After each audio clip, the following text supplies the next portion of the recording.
All right. Hi and welcome again. We're going to get started now. My name is Greta Zaro, and I'm the organizing director with World Beyond War, which is a global network to abolish the institution of war. I'm excited to welcome you to today's event on how to demilitarize education and transform universities for peace. I want to thank our co-sponsors, Demilitarise Education and Women for Weapons Trade Transparency. Thank you for co-sponsoring and promoting today's event.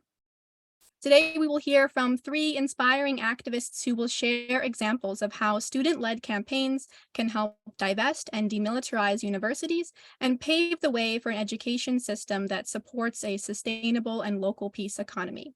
Each speaker will present for about 15 minutes or so, and then we will turn to Q&A and discussion, and we'll have about 30 minutes for discussion. So we'll wrap up in an hour and a half from now. Before we get started, a few Zoom logistics. We are recording today's event, and we will post the recording to World Beyond War's YouTube channel. We'll also send an email afterwards, so don't worry if you have to leave at any time. Well, watch out for that email afterwards with the recording and other resources from the event. And please use the chat box throughout the event to introduce yourself if you haven't yet, and to put any questions or comments. We will be using the chat box to collect the questions for the Q&A portion. Also, captions are enabled for today's event. You can click on the CC Live transcript button to enable the Zoom captions if you'd like. If you don't see that button, sometimes you have to hit the three dots in the bottom right-hand corner, and then you'll see various options, including turning on the captions. And a reminder that the captions are done by robots, so please excuse any errors with the transcription. And with that, I will pass it off to Carmen from Demilitarise Education, who will introduce today's speakers. Hi, everyone. Thanks so much for joining. Thank you so much, Greta. So my name is Carmen. I'm the Director of Operations at Demilitarise Education, or DED, Deducation for short. I'll be introducing DED as an organization and our three speakers for today. So DED is a community and guide for modern-day peacemakers working to see universities break from the global arms trade and instead become champions for peace. So we use research, media, and the power of community to further untangle, expose, and end these university partnerships with the military and defense sector, and instead see them focus their efforts on peaceful innovation and developments. So far, we've created a comprehensive demilitarization model for enacting change within higher education, and a treaty, which Jinsella can share in the chat. We've also created the world's first university and arms database, which has so far uncovered £1 billion worth of UK university partnerships with global arms companies. And this is just the tip of the iceberg. If you want to check this out, please visit our website, which is, thank you, Jinsella, which is dead1.co.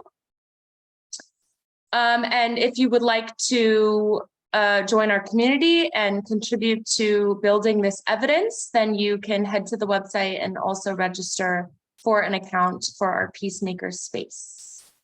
Okay, so I'm very excited to introduce our first guest speaker, Jinsella. She is the co-founder and executive director of Demilitarise Education. Miss Hella Jinsella, as she's known on Instagram, is an emerging leader within the global fight for peace, and she is a passionate peacemaker and is passionate about the power of education and it has to transform society into a safer world. As the executive director, she worked relentlessly for DED for 2 years without pay to make it the organization that it is today. So she is now spearheading our strategy, fundraising, and the visual identity that you can check out on our social media. She is also an ambassador, a peace ambassador with the Institute of Economics and Peace, and sits on the advisory board for the Center of Peace Organizations, Nigeria. She originally started her career within the fashion industry and most notably interned at Vivienne Westwood and the hemp trading company. She was also a project manager at Muslim Arts and Culture Festival. So this has given her a unique perspective on how to communicate demilitarization to a wider audience. Our second speaker is River. They are from the University of Nottingham, and they are an SU education officer, as well as an activist leader with the group Demilitarise UON, Demilitarise Nottingham. River is a grassroots campaign organizer and is currently holding the position within the Nottingham Student Union as the education officer, representing the academic interests of students, amplifying their voices and standing up to university management. This includes being a passionate activist for demilitarization, as well as a Nazi New Bench Strike founder, winning £7 million for students and coordinating activist networks on campus and the wider community. They are also an organizer for Nottingham Solidarity Group, Club Safe Collective, and Divest Borders University of Nottingham. So most recently working with students, staff, and the local community to push the university to be more accountable, especially with sustainable and ethical issues. So River is challenging the university on the increasing marketization of our education system and its consequences for students on their academic experience, instead advocating for education to be democratic, liberated, and accessible to its core. Next, we have Rosie. Rosie is the founding board member of Women for Weapons Trade Transparency. Rosie is a graduate of the University of Texas at Austin with a quintuple major in the Bachelor's of Arts in Plan 2 honors, Government Economics, International Relations, and Global Studies and Asian Cultures and Languages, specifically Chinese.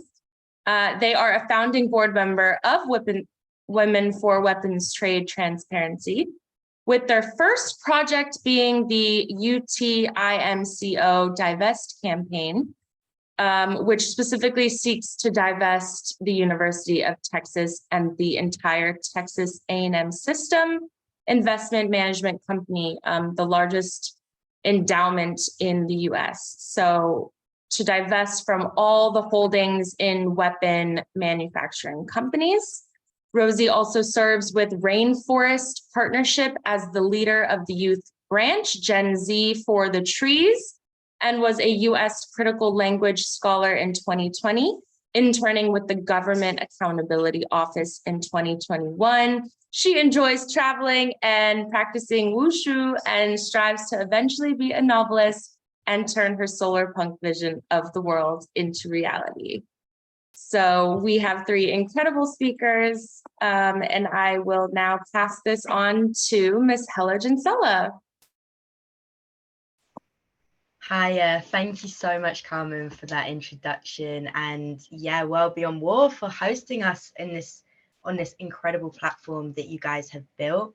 And yes, hello to River, my friend, and Rosie. It's so nice to meet you. Your work sounds incredible, and I can't wait to hear more about it. So I think it's best that I just share a little bit more of my story, and why I went from being in the fashion industry to founding Demilitarise Education. And that was because I was working in industry when I discovered that London hosts one of the world's biggest arms fairs. That arms fair is happening again in London this year. And when I was there, they were selling weapons to over 18 of their own human rights watch list. And I really had my mind blown to that situation. There I was studying how to clean up supply chains. And I realized that there was probably no point doing this while our government actually valued weapon sales more than human life across the planet. Not to mention the, crazy carbon emissions that the arms industry creates from all sectors of its supply chain, from the mining aspect all the way through, of course, to the use of weapons in war zones, which most of the time never get cleaned up. In the UK, Declassified found that the UK military and defence sector produce more carbon emissions than over 60 countries combined. And this is just, you know, one figure to demonstrate how our security completely relies on the demilitarization processes that need to happen. Now, when we relate that back to our education systems, and in the UK, they're calling the commercialization and militarization processes that have happened within our education systems as instrumentalism. Sorry, I messed up that word, of education. And this enables arms companies and military bodies to treat universities and primary schools and secondary schools. We just work with universities, but this investment in promoting military ethos and the normalization of the defense industry within education in the UK is happening from primary school all the way through to higher education. However, in universities, this is where we most prominently see the university space being a place where universities can literally pay departments to consult them on the future of their research and development. They can pay whole departments to start building research with them.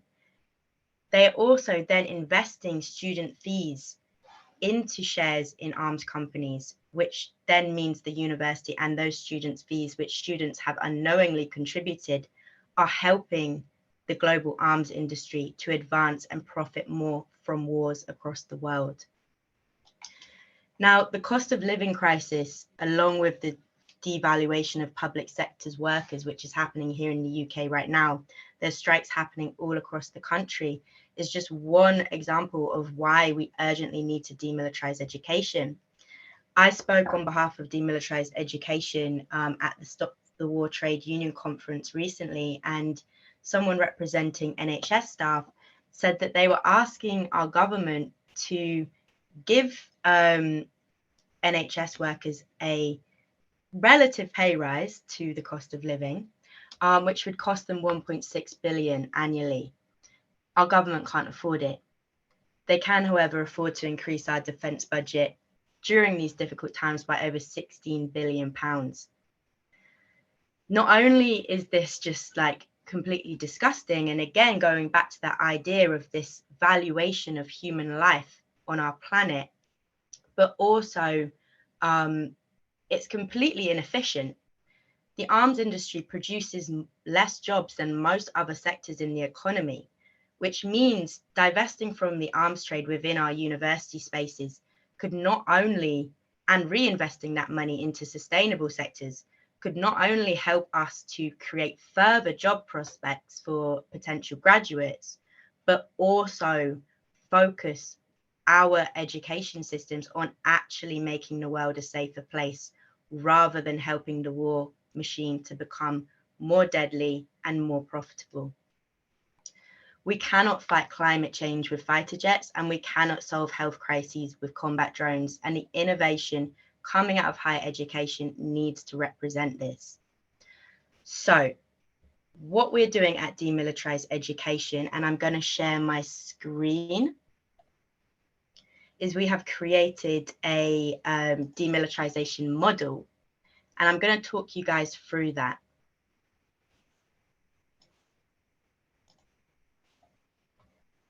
Now, as any of you guys working in the third sector, especially in the grassroots activism space, you'll know resources are tight.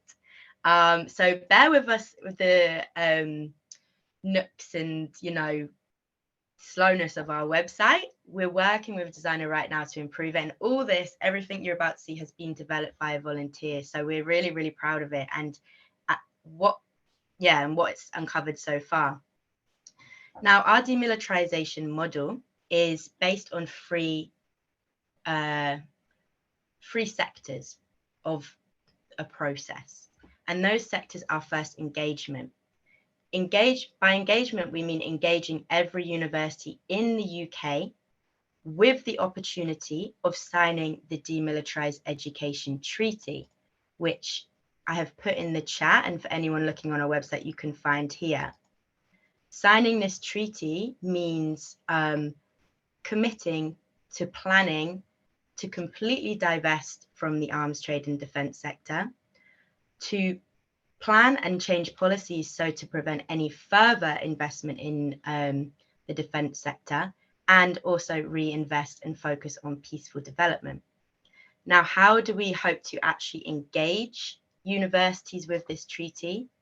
Well, we're doing that by building the world's first university and arms database. What you can do if you are in the UK is you can come here and you can search your university. So mine is UOM, the University of Manchester, and you can see how much research we have on this particular university. Right now, our community has uncovered £15 million worth of military and defence sector partnerships. Again, this means there's money coming into the university in the form of research and academic partnerships. By academic, we mean careers funneling and consultancy. And then there's also money going out of the university into investment shares, which they can then profit from. What we're doing and our goal by 2023, I keep saying this because it's been in the planning for so long, but what I mean is September 2023, this year, we will have gained research on every university in the UK, and we will be able to start benchmarking them based on their policies they have to disinclude armament and the military, by the size of the investments they have in the military and defence sector, research projects that they have and are taking part in. As you can see, there is a lot of BAE Systems, Ministry of Defence funded and beyond projects happening. We also track all the Freedom of Information Act requests that our community send. And what's really important is any actions that have been happening on campus, which I know River will talk a lot more about. This is really at the heart of how we're building our database, because we don't want it to just be an essential evidential source of data, which is needed to work for transparency and accountability within our institutions, but it also helps student campaigners to pick up where previous students have left off. This is a massive issue within university campaigning. So many students put their heart and soul and time into these campaigns, and then they graduate, and the next group of people coming along start all over again. So this is really an essential factor of what we are collecting and what will give an overall picture of how militarized a particular campus is, or how committed to peace they are willing to be. So I should say as well, we are hosting almost weekly workshops where we work with students. We teach them how to send Freedom of Information Act requests, which is how we get most of our data in the UK, how to find their policies, how to word these emails to universities so to be strategic with the information we receive, and then how to upload it to the database, which anyone can do, having become a member on our website. This can happen internationally. We have an international community working on this, whoever wants to get involved. We then teach them also how to turn this data into accessible media, so to spread the word. And this has been fundamental in helping us grow our community and grow engagement in demilitarizing education. Next up on our within our demilitarization model, so the essential part of engaging universities in the opportunity of signing the treaty is to ask them to demilitarize. This feature isn't actually live yet on our website, but will be hopefully this year. But I can give you a little preview. What this will do is it will enable users to send university admin, any data that we have on their university, we'll say, look, our community has found this. We want you to do this. And this would be a copy of the treaty which would enable them to sign. This process, and once we have done this for every university in the UK, we'll complete the engagement phase, at which point we'll use the benchmark we will have been able to create from this data and begin to campaign to get universities to sign the Demilitarisation Treaty and begin their process of implementing those changes. So I think that's enough for me to screen share. Yeah, X that already, good. My final words, are probably coming up to 15 minutes now,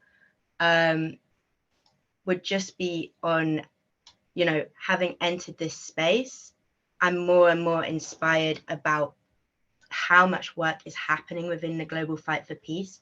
I don't think I actually believed the global fight for peace was a thing until I started to work on demilitarized education, and I realized how many people are actually working for disarmament and working to create a safer world. Education is at the heart of this, I believe, and without an education free from the manipulation of the military and defense sector, peace doesn't really stand a chance. So this is why our whole team and our community is so dedicated towards first untangling, then exposing, and then ending these partnerships between universities and the military and defense sector. So thank you very much. Thank you so much, Jinsella. And I think that these tools are just incredible resources. What you guys have built out is amazing. And, you know, we're excited to be sharing this with our global network and hope, you know, we envision a day when every country has a database like that and everyone can take action on these issues. So I think this is a wonderful model and we want to replicate it worldwide. And with that, I will turn it over to River. Hiya, I'm River, my pronouns are they, them, and I'm from Demilitarise, the University of Nottingham, and I also work in the Students' Union here in Nottingham. I'm going to talk a bit more about the student activism that goes on campuses and how we've attempted to demilitarise our university. I think at the core of our activism is that we believe our universities can be used as a tool for peace and justice and teaching that doesn't involve harm. And I think that's at the core of a lot of what we do in demilitarizing education, is we believe in better and believe that universities should be there to resonate with principles of peace and really make the world a better place. And currently they push a lot of students into careers that are creating destructive properties across the globe. So in my activism and the history of me, I've been doing some activism before I started really putting time into demilitarizing, but then we started looking at like doing freedom of information requests, which is how we get information about our universities, and started seeing the real impact of how much money the university was getting in research from arms companies.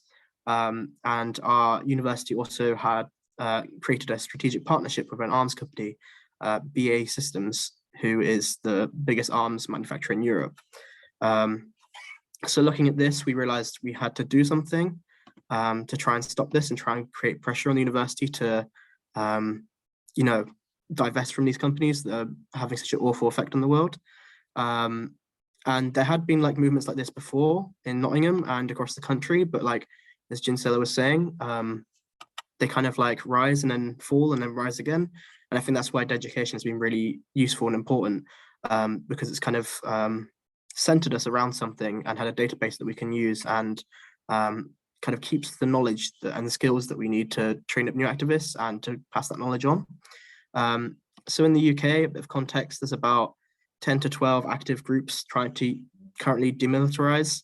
And I'm hoping within the next few years, there'll be one on every single campus. That's my kind of hope for the demilitarized movement here anyway. But yeah, in the last few academic years, we set up the group. We had a long think about our demands and how to justify our demands to the university and what we kind of wanted to do as a group. And some of the first things we want to do is just bring awareness to this issue, because I think on our campus and in the general public and staff especially and students, they don't want our education to be pushing money into the arms trade and pushing students' careers into the arms companies. Because for a lot of students, arms companies are invited to campus. Yeah, getting on to an action that we did, one of the actions we did the last semester was the university has a career service, and that career service tries to offer jobs to students and give them career entry paths. And they invited 18 companies linked to the arms trade to our university to speak to students and try and employ them within the arms complex, basically. And we got wind of this, and we decided that we were going to leaflet students, telling them about who these companies were, all the horrible things they've done in the world, and alternatives they could go to instead. So at this protest, we gave out over 800 leaflets. So we almost got every single student to take a leaflet who went to this careers fest. They knew who these companies were, because a lot of the time they like to pretend that, you know, the research you'll be doing doesn't go into arms manufacturing, but it does.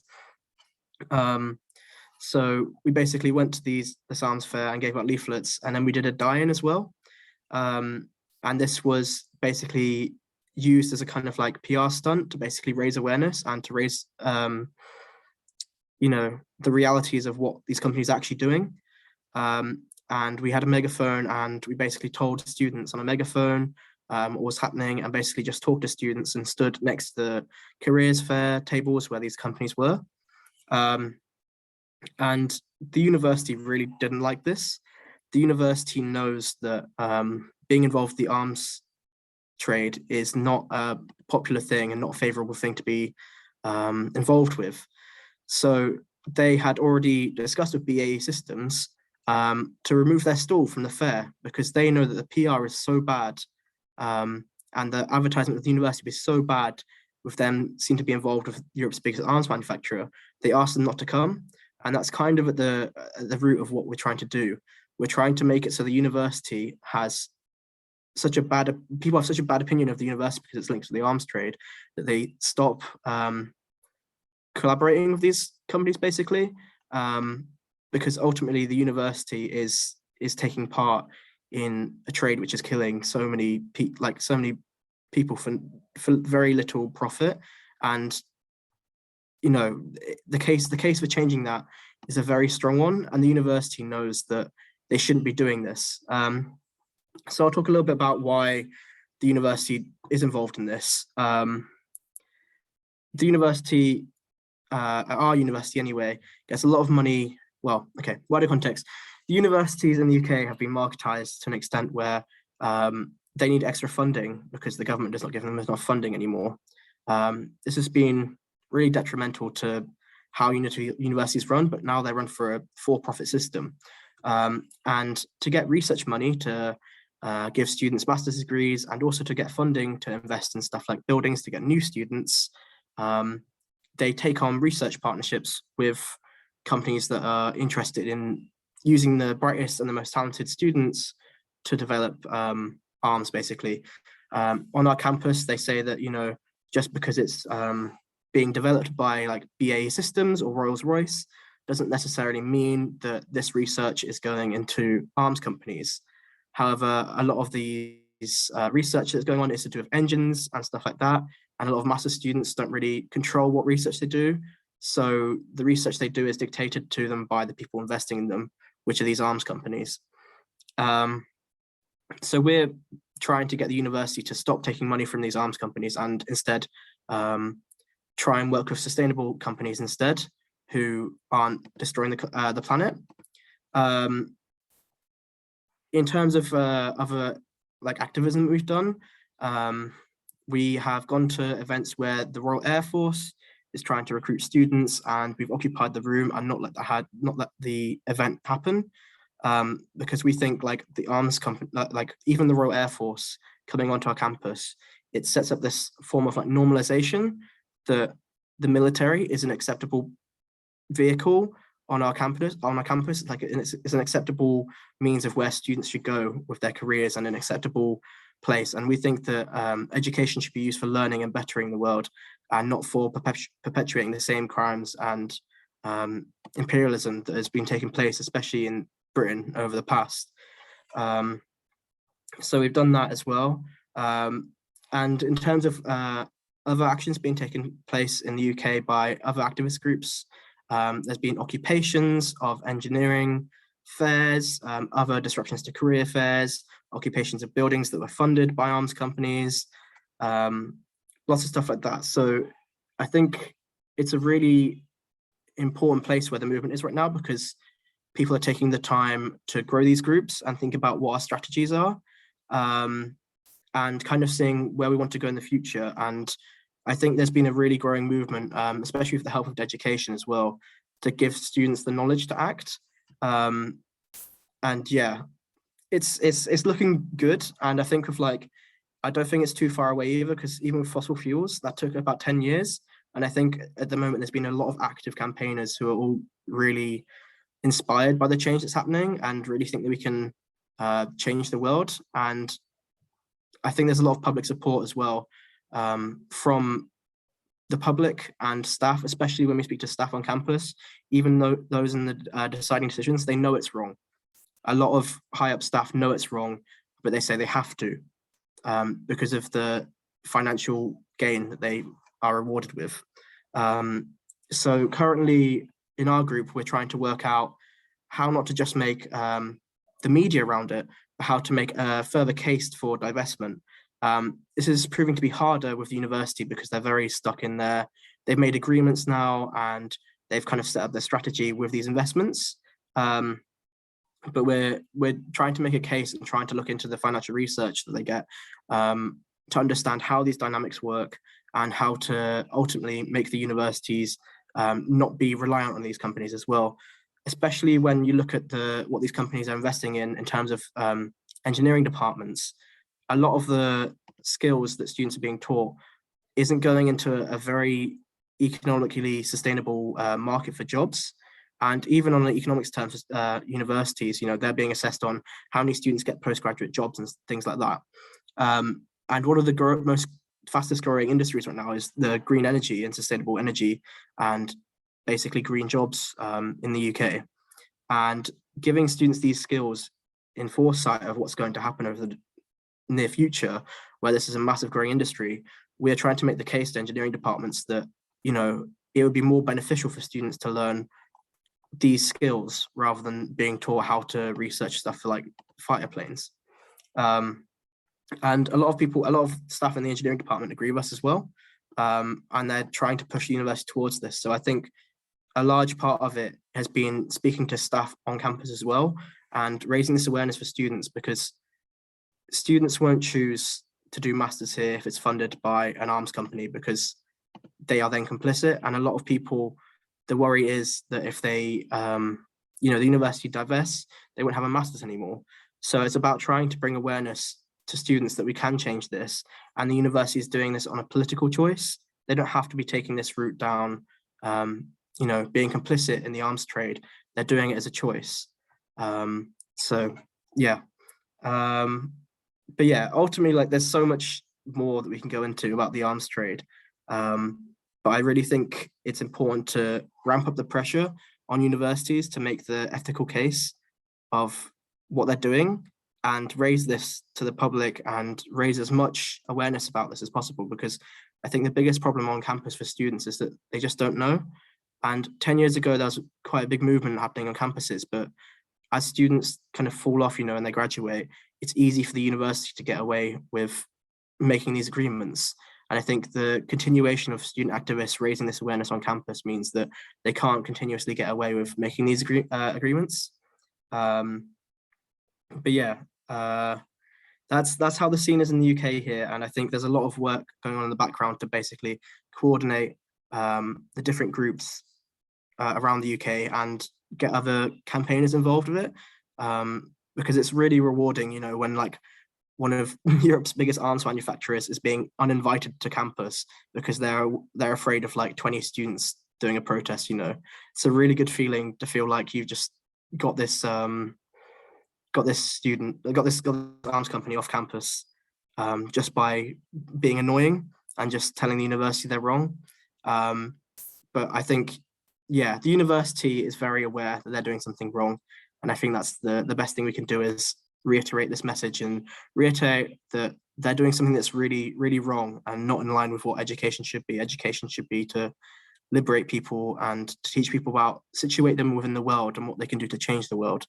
And universities currently just perpetuate the same forms of imperialism that have been going on in the UK for a very long time. And it's time to move education in a different direction. And that's where we want to go with demilitarization. So thank you for having me. Wonderful. Thank you so much, River, for sharing the amazing work that you're doing. And I hope that the tactics that you've shared can be an inspiration to others to try to replicate some of those tactics in their universities around the world. And I see some people sharing in the chat too what they're doing. So it's really exciting to see these ideas flowing. And next, I will turn it over to Rosie from Women for Weapons Trade Transparency, who will share, I think, similar work happening in the US to show that this isn't just a problem in the UK, unfortunately, and we really want to be uniting in a global way on this issue. So please go ahead, Rosie. Thank you, Greta. Thank you so much for having me here. And it's been really nice to hear from Jinsella and River about the amazing research and advocacy direct actions that y'all are doing. So hello, everyone. My name is Rosie. I'm coming to you all from Sana and Tonkawa land on so-called Austin, Texas in the United States. I'm a founding board member among many founding board members of Women for Weapons Trade Transparency. I'll go ahead and start screen sharing, and I have some slides to share. Okay. So an introduction to Women for Weapons Trade Transparency. We were created in July 2020 by folks who knew one another from the University of Texas at Austin. We are not, however, affiliated with the university. We are a nationally registered nonprofit in the United States, and we work on promoting transparency as a prerequisite for accountability and further work of the international weapons trade and working on issues of demilitarization, both at the domestic level within the United States as well as the global level. Our team collaborates on different research projects, activism campaigns, and organizational development, making this, all of our campaigns are really these long-term, long-haul programs that we've committed to. So Women for Weapons Trade Transparency envisions a world in which the manufacture, sale, and use of arms and weapons of war is drastically decreased, and where inter and intrastate conflicts are mitigated peacefully, where every human being is safe, secure, and free from oppression. So what I'm going to be talking about today is the Divest UTIMCO campaign. It is something that we created, and before I dive into that, we explain what does UTIMCO stand for. It stands for the University of Texas and Texas A&M Investment Management Company. So the IMCO is the INCO Investment Management Company. The University of Texas system encompasses dozens of institutions across many different cities in Texas, and the Texas A&M system also encompasses dozens of institutions. And so UTIMCO is the single institution which manages the endowments for the combined UT and A&M systems, which makes us the largest public endowment in the United States.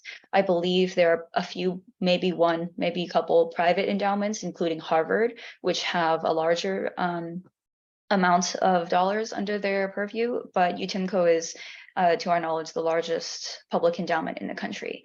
So our goal with UTIMCO Divest is to push UTIMCO to divest and remain divested from all of their stocks and bonds that they currently hold in weapon manufacturing companies, because their investments in those debt and equity securities go against the UT's stated mission to, quote, improve the human condition in Texas, our nation, and the world.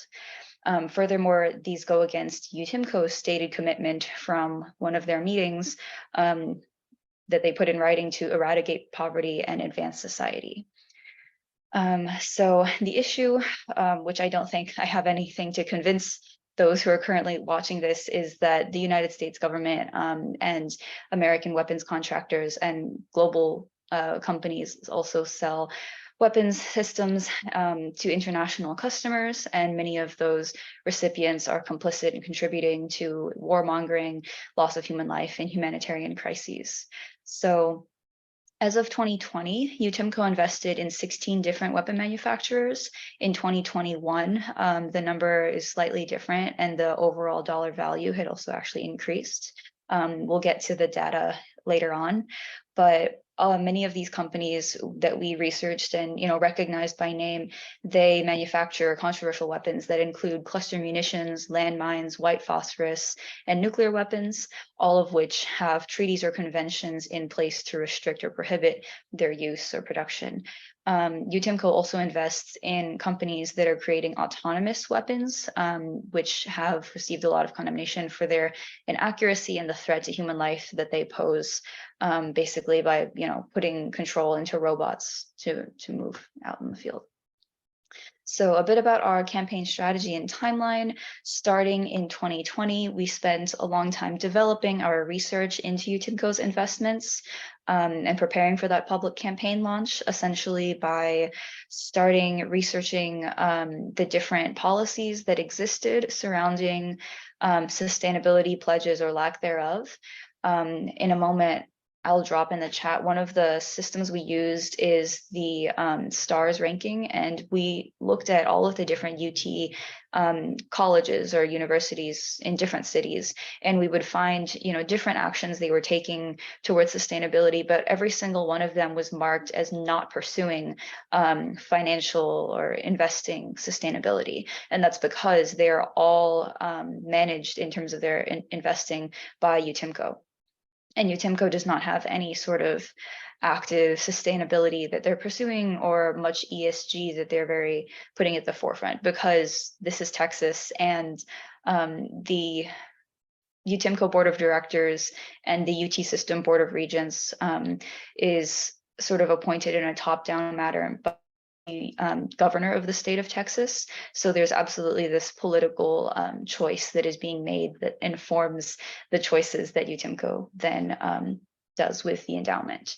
So after a lot of research and finding different reports about the breakdown and an audit for the Permanent University Fund of UTIMCO, which is one of several different funds they have, we worked on contacting UT System students, alumni, different NGOs, and then writing a joint resolution within UT Austin's student legislative organizations, and also contacting UTIMCO themselves, trying to get in touch with folks there. At this point, we had gathered all of the dollars and broken down by different categories for whether it was debt securities, equity securities, and each of these companies. And I can jump to the data in a moment. In February 2021, we publicly launched this campaign. We had media blasts, a petition, and a joint resolution submitted, which was passed with 2/3 of the legislative student organization support. So through our different student government bodies, sort of raising awareness for folks around campus at UT Austin, but not throughout the entire UT system, because the challenge with divesting UTIMCO is that we're not just fighting this fight at one university. It's an investment management company that draws on the funds and then also impacts dozens of universities. So we gathered more supporters, and one of the exercises we did in this process was a bit of power mapping, looking at the different names of folks who sat on the UTIMCO board of directors, and looking at how much power do they have in this in the roles they have, and also how much are they likely to support us as an organization and our asks, because we were able to look at their different biographies and their backgrounds and see what glaring conflicts of interest they have with their roles. Many of them come from oil and gas money, because again, this is Texas, and they have those sort of business connections prior to being on UTIMCO's board of directors. Later on in 2021, we, as I had said, we passed through the legislative student bodies. And then after we had that joint resolution succeed, that basically means the student body has created a mandate, or they have expressed their support for this joint resolution, which is calling on UTIMCO to divest. So after this, we were able to secure a meeting with a few of the people from UTIMCO in early May, and we met with 3 of them in their office. We had also published a detailed report going through all of the different investments we had found from the Permanent University Funds audit. However, we made a pitch for divestment at this meeting with folks from UTIMCO in May, and they ultimately declined to divest for 2 different reasons. One of them being that it was going to be very inconvenient because UTIMCO actually does not manage most of the endowment in-house. 98% of the funds that they control are actually delegated to folks outside. And so they have partners with over 300 different asset management companies throughout the globe that handle the actual accounts.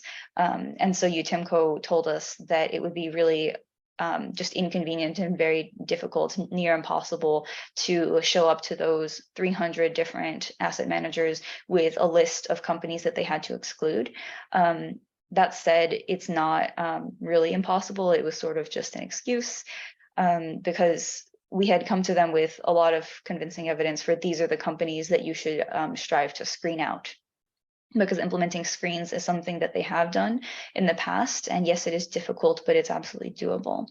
The second reason they gave us is something that sort of made more sense for why they refused to or are unable to divest. And that is that in the UTIMCO's sort of rules and regulations for investing the Permanent University Fund, it is prohibited that the fund would be invested for any temporal benefits or for any social or political purposes. And so the UTIMCO board of directors were afraid of getting in trouble with their bosses, being the UT System Board of Regents, if they were to violate that and, take any action with the endowment that had, in their view, any social or political reasoning behind it, which to our organization was, again, just sort of misleading because everything is political. There is no such thing as investments or divestments that are apolitical. Furthermore, we are not asking them to actually invest in anything. We're asking them to divest, which is just, a turn of language. But due to those 2 reasons, the meeting in May with UTIMCO was very educational for us, but it did not succeed in getting them to agree to divest. Following that, in August, we spoke publicly at a UT System Board of Regents virtual meeting so that they heard our, pitch and our asks, but we received no feedback or no really recognition, acknowledgement, or response from them. And so after that, we networked and presented to the UT Austin Faculty Council. And as River had said, a lot of the faculty, when they hear about this issue, are very supportive of it. They know that this is wrong and that the university, should not be investing its endowment in these companies, and also that it wouldn't be terribly difficult to divest from them. Again, we'll get to the data briefly. And so since then, throughout 2022, the UTIMCO program has been sort of on a slow coalition building. We have talked with folks in the College Climate Coalition, or the CCC, which I think has a global reach, but has a lot of active members with Fossil Fuel Divest Harvard. They've done a lot of impressive work in a very long-term way.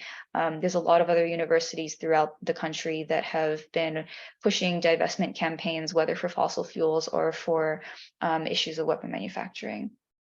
So we're going to briefly go over a bit of the research that went into this campaign, and then I'll also jump to sharing our other spreadsheet. So these 6 companies, these are actually slides that we included in our pitch to UTIMCO.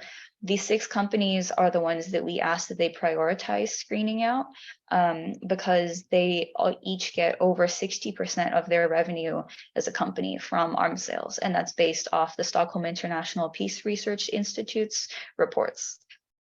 We looked through their information about their stock prices and calculated their annualized 5-year returns as percents. And we also demonstrated what a small proportion of the permanent university fund these companies represent. So in 2019, actually, there were 0 investments in Raytheon, General Dynamics, and Booz Allen Hamilton. And then there became investments of a few $1 million. And so because the permanent university fund is such a large fund, and when combined with the other funds, it's worth over $60 billion. That is all that UTIMCO holds. These companies actually are just pennies in the bucket. And they are, moreover, underperforming, because if you look at the S&P 500 or the Dow Jones, which are these common index funds, they are having higher 5-year annualized returns, meaning that there's also no financial incentive to continue investing in these companies. It would be that actually cutting them out could not, have any negative side effects. We do believe that part of the reason UT or UTIMCO holds investments in these companies is because they're included in these vehicles that invest in a basket of like 100 to 500 different companies. So here's an example of some of the research we did over time. We looked back at all of the detailed schedule of investments audits of the Permanent University Fund dating back to 1998, which is what's available on UTIMCO's website. And these numbers are given in millions US dollars, I believe. But this is to show that investments in these companies are not a staple of the Permanent University Fund, because over the years they have trended back and forth between being 0, being some other number, which means that for financial reasons alone, those asset managers that UTIMCO works with have chosen to divest from these companies because they were performing poorly. Therefore, it would not have a huge impact on the overall fund to just screen them out forever going forward. And we're pitching it this way because we wanted to speak the language of the UTIMCO folks we were speaking to, and make the case for, as managers on the finance side of things, that it's not going to have any negative impact for them. Moreover, we did a lot of case studies on financial, legal, and reputational risk with all of these companies specifically, presenting basically different headlines we had captured for different instances in the past few years that these companies have been a subject of international controversy for violating international human rights law, or basically violating contracts with the governments themselves. So I'll just click through a few of these headline screenshots. This is for Airbus, pledged guilty to graft, will pay this millions of dollars after pleading guilty to bribing officials. Raytheon, potential securities fraud. Boeing and General Dynamics each paying $200 million in a settlement with the United States Navy. Northrop Grumman, $325 million in a lawsuit for fraud. Booz Allen Hamilton and BAE Systems pleading guilty or being under federal investigation, paying fines. There are loads and loads of these instances that we researched, just pulling together sort of a docket of examples for why these companies are really not the best ones to be holding the equities and debt securities for. All of these pertain to Lockheed Martin, and then we basically also pitched to the UTIMCO folks that there is precedent of divestment. So in 2018, UTIMCO implemented screens for sanctions, specifically trade sanctions, due to the concerns about the US-China trade war. But they did manage to implement some sanctions for about a year. And then after that, they terminated that plan because their external asset managers expressed to them that it was difficult to implement those sanctions. Again, it's difficult, but it's not impossible. And it has been done before. And then in terms of precedent from other institutions, we know that tons of financial institutions, mostly in Europe, have signed on to a treaty about cluster munitions. And another instance, the Norwegian Sovereign Pension Fund, which is the largest sovereign wealth fund in the world at over $1 trillion, they explicitly screen out companies that manufacture controversial weapons, as well as companies involved in coal or companies involved in tobacco. And the Norway Sovereign Pension Fund maintains a web page with a table that names the company, names the reason why they're under scrutiny or being basically suspended from being included in the fund.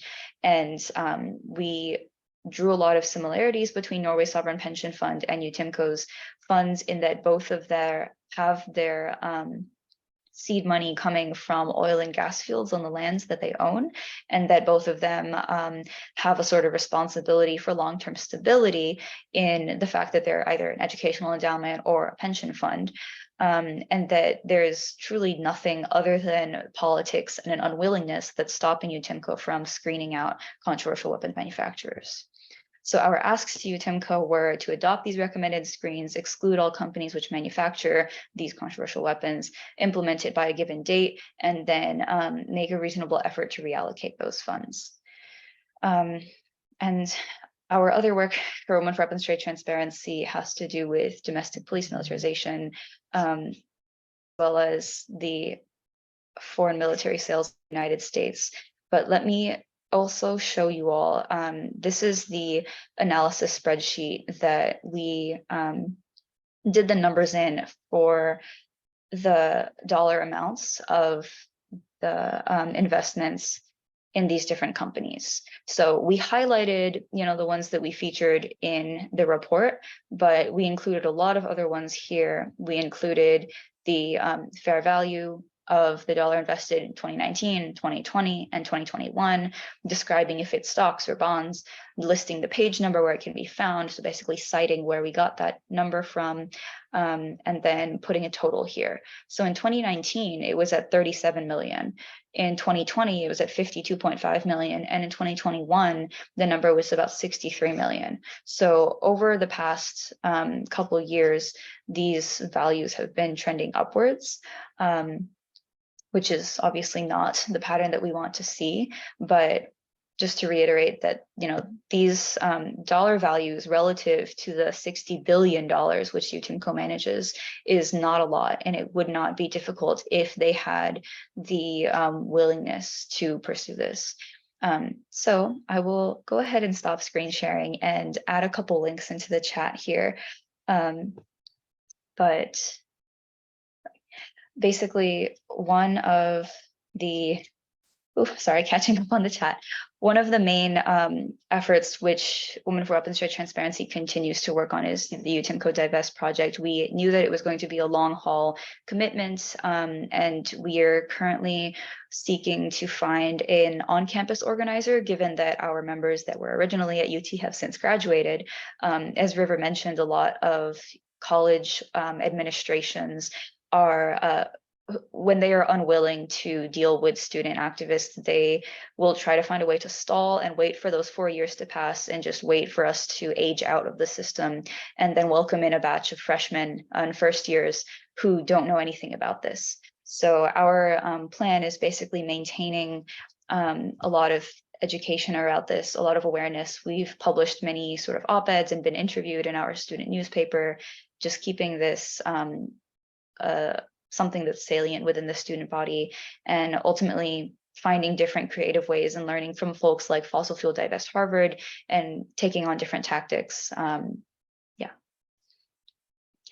So let me go ahead and share our website, which is here, and see the advocacy toolkit specifically, as well as the more detailed reports. And with that, I will turn it back over to Greta. Wonderful. Wow.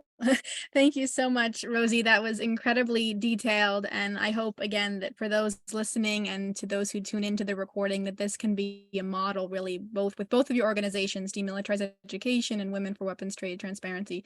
These can be incredible models. And I think it can be overwhelming to start this kind of work. I mean, some of those numbers and those spreadsheets can seem a bit overwhelming. So hopefully folks can use what you've done and see that it is possible.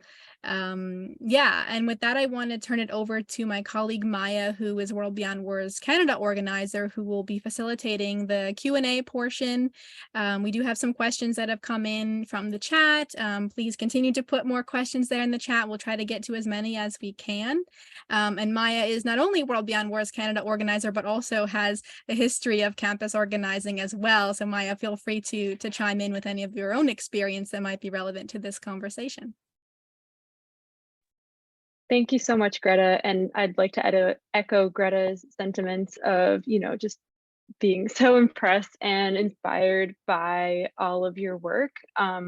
It can be really isolating to do these kinds of things, especially on university campuses when we're so often outweighed by folks who aren't interested or, just really don't care like what kind of things their university is involved in. And so it's really important that we continue to do this kind of connecting work to really encourage each other and make sure it's known that there are other people who feel the same way about their educational institutions, and the fact that they shouldn't be funding and supporting war, harm, killing, all of the things that we don't want it to be involved in, and supporting. So with that, I'm going to move on to some of the questions that we have here. The first one I'd like to read off for our wonderful panelists is from Richard.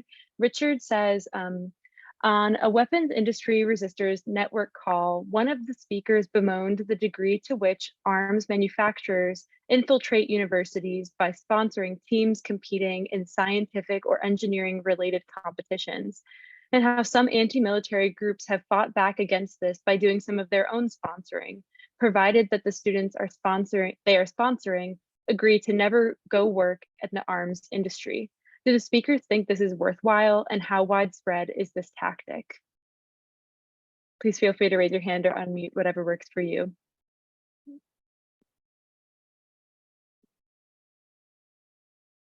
I can start us off here just based on my own experience at McGill University, maybe give our speakers some stalling time. I know it's hard after you've just spoken for 15 minutes to jump in. But I just graduated from McGill University in Montreal in Canada, which is a huge research institution, similar to Rosie's alma mater and some of the other ones that we've been discussing. And at McGill University, I know, for example, there were students who actively campaigned against arms manufacturers infiltrating universities by sponsoring teams competing in scientific or engineering related competitions. I hadn't heard of anti-military groups fighting back against this by doing some of their own sponsoring. However, I really think that that's a creative way to demonstrate the sort of transition that I think so many of us are advocating for, focusing on, not decreasing scientific and engineering related competitions or research in and of itself, but rather transitioning it to something that stands for the kind of values that we want our institutions to support. I'm wondering if folks want to jump in on that. Feel free to unmute and get on this question. I think in our university, similar things go on with like societies being sponsored by like energy companies like BP and Shell. And they can often be some of the people who are most against divestment because they get careers or opportunities linked to these companies, and their society also gets more power to hold events and get more people into their society because of these sponsorships. But I think in the UK, well, I don't remember many groups who have enough money to like sponsor stuff in the UK because we don't have much money at all to like, most of it is done by on a volunteer basis, at least with like the student organizing anyway. But I think like the biggest problem is like, one of the biggest problems is the research and the kind of like masters and PhDs which are funded by these companies. And I think part of the reasons for asking the university to divest is to say that this is unsustainable. and doesn't really put students in a good position to get further jobs after these PhDs and masters, because they are so set within a specific area of research, which will then be used in a specific area of the economy. So I think for us, it's like trying to find out where to intersect these companies who are actually like doing good things to the world and doing renewable energy. But it's quite hard to find because like obviously a lot of them can't outcompete with arms companies because they have so much money. And I think that's really how they become normalized in universities. When universities are desperate for money, they will go to the biggest cash provider. And unfortunately in the UK, these companies have way more money. So that's what it's like in the UK. Yeah, I'd add as well, just on the question of like, do we think that action sounds amazing and there needs to be that counter response to these innovations? This is one of like the big discussions around the war topic in a capitalist world. It's that war has pushed forward innovation in so many areas of our world, and it's a very clever thing arms companies do, is, you know, as alongside building weapons, is, oh, we'll build something green that will also tackle these issues. And it's something that we have found in the development of the Demilitarise Education database. This question of dual use constantly comes up, and some people, and we like to take quite a radical stance of, yeah, but if you are still, you know, helping to produce war machines and profiting from death, then your dual use doesn't fool us. However, it's something which often, you know, stalls a lot of people from joining the movement because of this fear of, you know, how it might step them back in innovation and the advancement of potentially green technologies. I think your absolutely, your action is really, really good creative idea, and sponsoring them to, you know, never join the arms industry is like something which personalizes the issue, and I think that's really important. However, we have to be really careful not to isolate STEM students because their departments are so dominated by the military and defense sector. There is not a biased representation of opportunity for them. And again, like, you know, how while we're telling them to not do something, without being able to give them an alternative for, you know, their growth and for them to put their expertise, it's a difficult place to be in. So I think actions like that need to work alongside the divest to reinvest process. Thank you so much, River and Jinsella. Rosie, would you like to hop in here as well?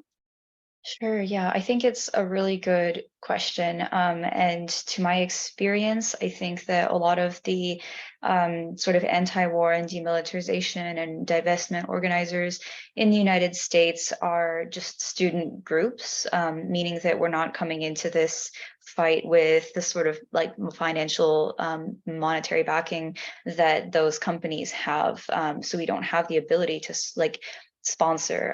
The only thing that we do have the ability to do is sort of direct actions and counter recruitment efforts and demonstrations, just calling out and highlighting that those companies that claim to or try to hide behind that facade of peacefulness, like Boeing, for example, they're like, we just make commercial planes, but of course they manufacture a lot of other things too. And just based on the size of their company, they're one of the world's biggest arms manufacturers.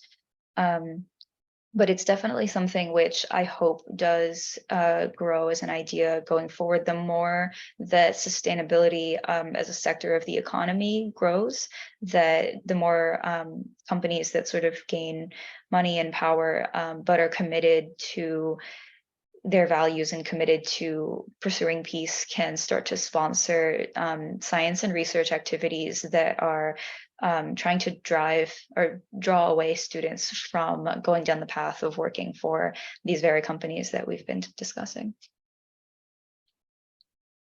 Yes. 100%. I couldn't agree more.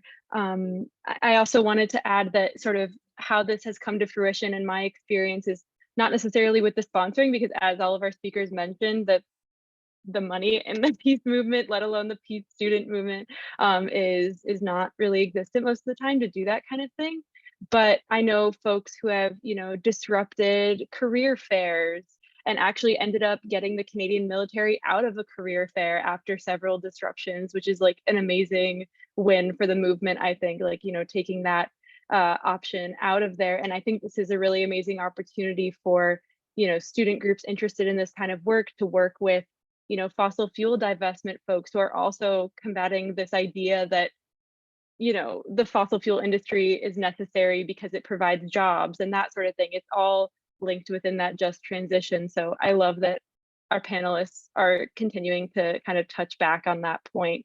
Thank you all for your insights. Super, super helpful. I'm going to move on to a different question now. This is from Tom. I think this will be for our folks in the UK.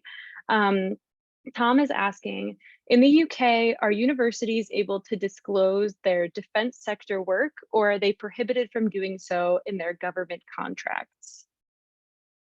More of a technical question there. I can also read it again if you'd like. Yeah, I just missed the start bit, sorry. Yeah. In the UK, are universities able to disclose their defense sector work, or are they prohibited from doing so in their government contracts?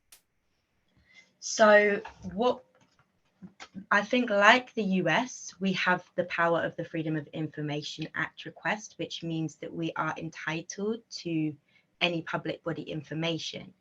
Now, when we ask for contracts between the government, relationships with universities, a lot of those contracts do get redacted.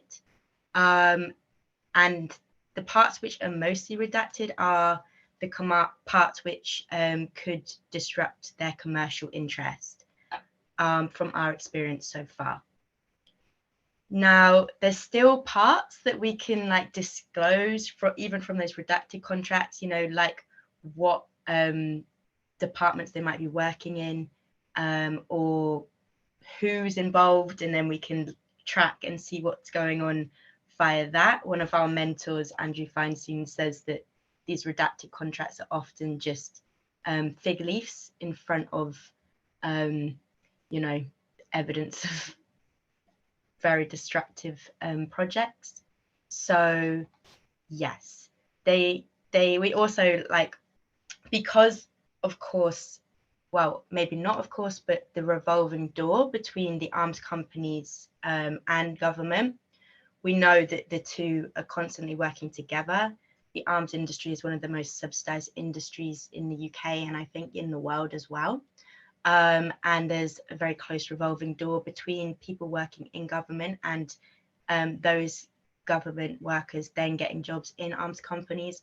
We've even seen that in our university system with, for example, at the University of Manchester, the Graphene Institute, graphene being a revolutionary technology, a new material that could, you know, revolutionize biotech and medicine. It's flexible and transparent, but stronger than steel. So we had high hopes for it. They then employed the ex-director of BAE Systems to run the National Graphene Institute. So we find that sometimes, you know, for example, at the University of Manchester, they were denying new contracts with BAE Systems. When we then look on BAE Systems' website, they're showing off about the use of the University of Manchester to further their research. And because of the political militarization within the UK, as I gently mentioned earlier, the UK government has spent over £42 million promoting military ethos in schools.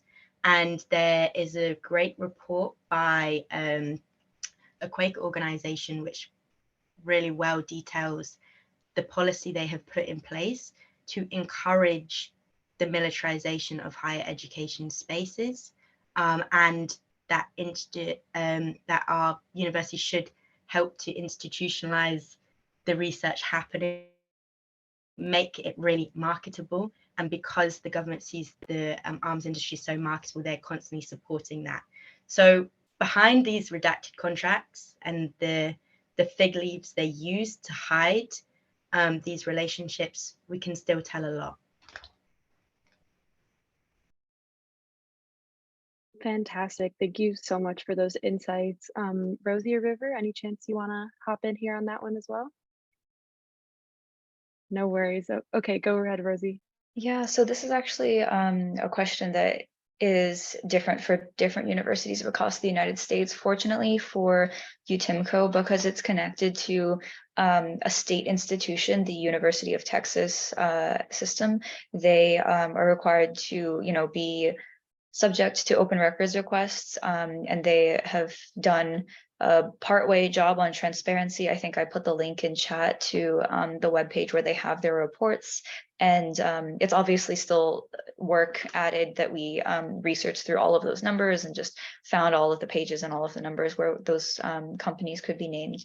But for universities like Harvard and all of the private universities that are not like public school systems, they have a bit of a harder time gaining full access to the information about what is being done with the endowment and also what are the contracts, because oftentimes they will announce them as a good thing. That, for example, UT Austin also has collaborative laboratory. They actually like refurbished an old building to create a research lab with Army Futures Command for robotics specifically. And we had been asked to contribute an opinion on that in our student newspaper, where we basically expressed, robotics are great, but when it's being done and in the hands of the military, you have to be very skeptical and cautious.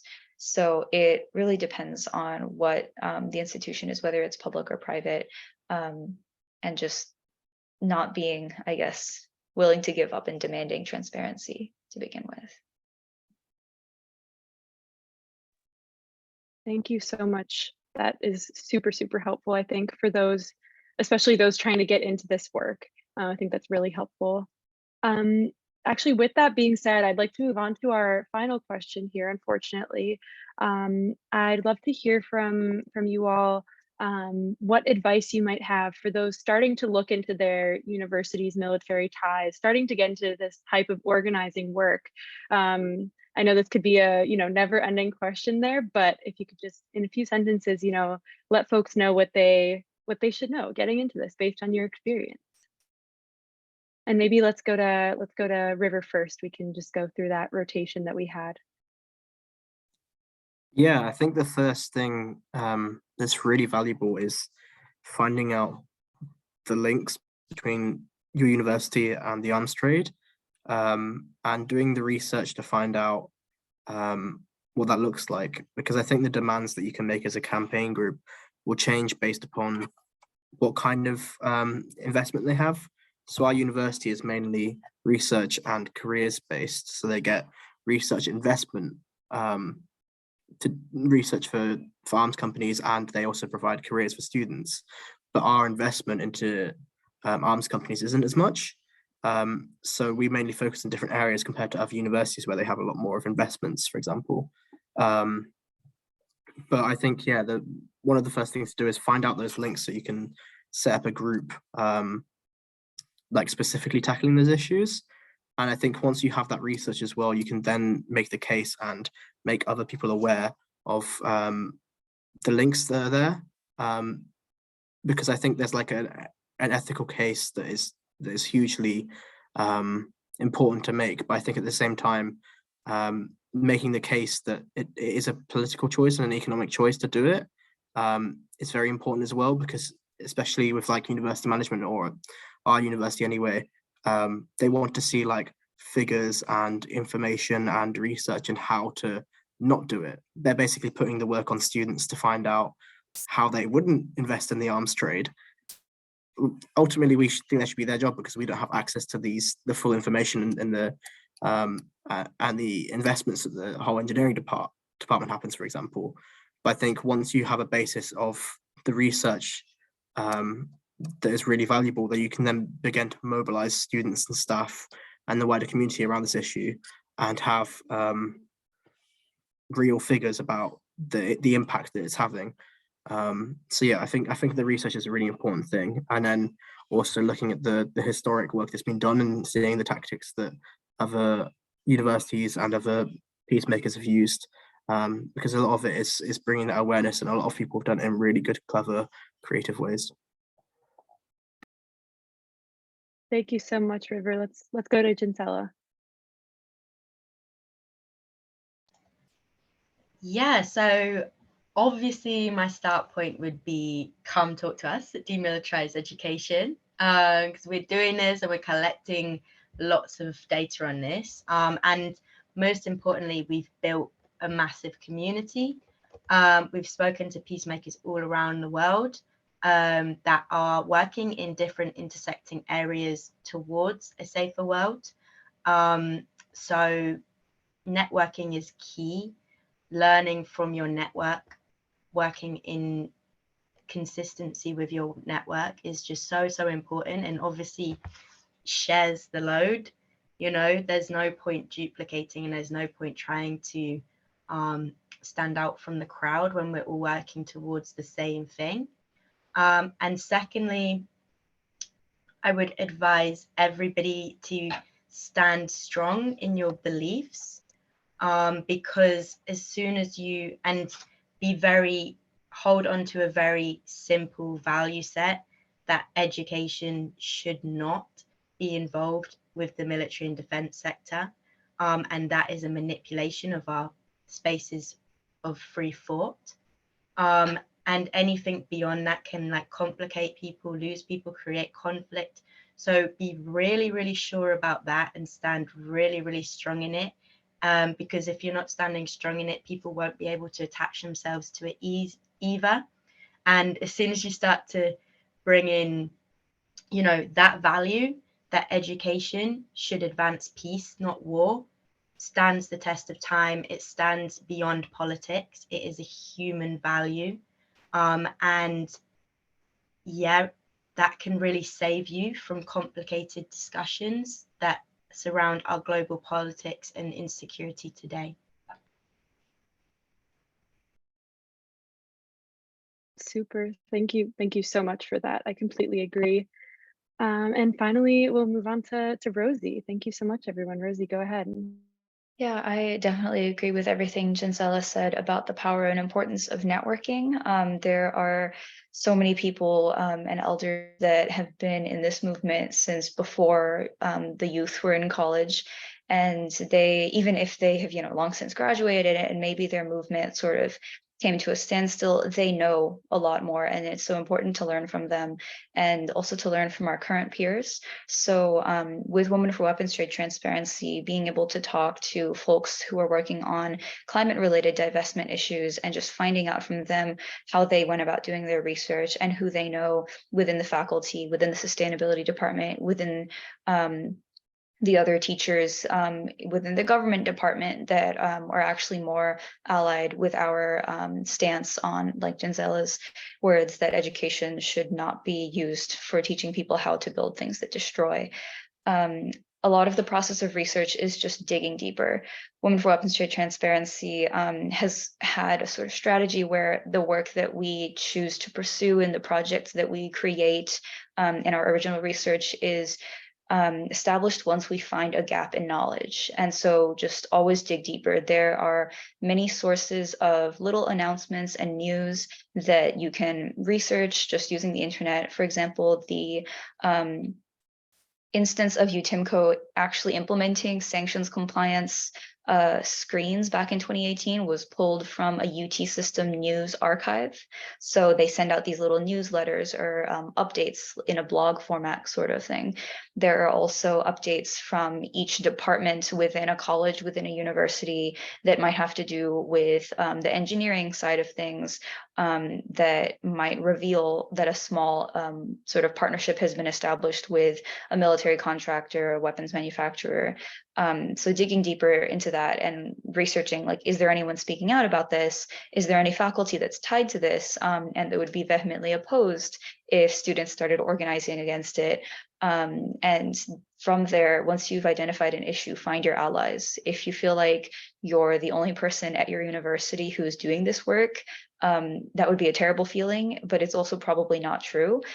Even the smallest of universities have a lot of people that are working on this issue or adjacent issues. So folks that are in solidarity committees, and they will ally themselves with you if they become aware about this issue. So definitely always dig deeper and then form your network. Thank you so much. I couldn't agree more, Rosie. Thank you so much for those insights. And I'm going to pass it off to Greta now. Thank you all so much for your answers. Wonderful. And with that, we will wrap up for the day. Thank you to our three incredible speakers, Jinsella, River, and Rosie. Thank you to our audience members for joining us today. There's been quite a lively chat with people expressing their gratitude and also sharing what they're doing in their areas. We will send out a follow-up email within the next day or so with the recording, which we'll post on World Beyond War's YouTube channel. So for those who were able to join us, we encourage you to share that recording now with your networks and spread the word. And also, of course, for those registrants who were not able to attend, they'll be able to view it later. So with that, thank you again, everyone. And we hope to join you in this work around the world in demilitarizing education. So please be in touch with us so that we can amplify your efforts. So thank you.